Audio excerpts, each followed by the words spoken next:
Magandang gabi mga kugisit. Dito sa Lopez, Quezon Province. Yung mga pa-northbound,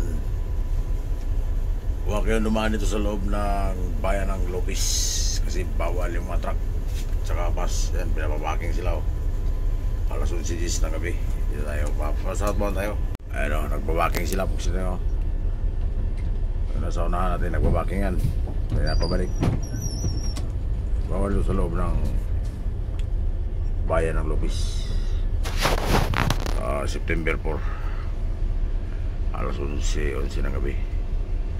Ayan, pati bus atras RMB. Ayan, baking sila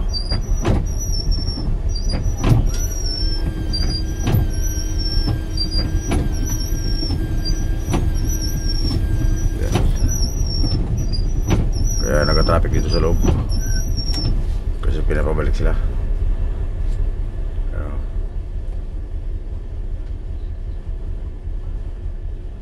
May nakasulat naman doon bago pumasok dito sa may ginagawang kasada sa may diversion.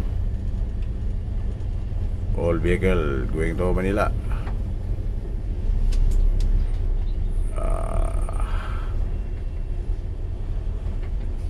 Bawal pumasok dito sa loob ng Lopez. Kailangan sa diversion dumaan ang papuntang Manila pa northbound.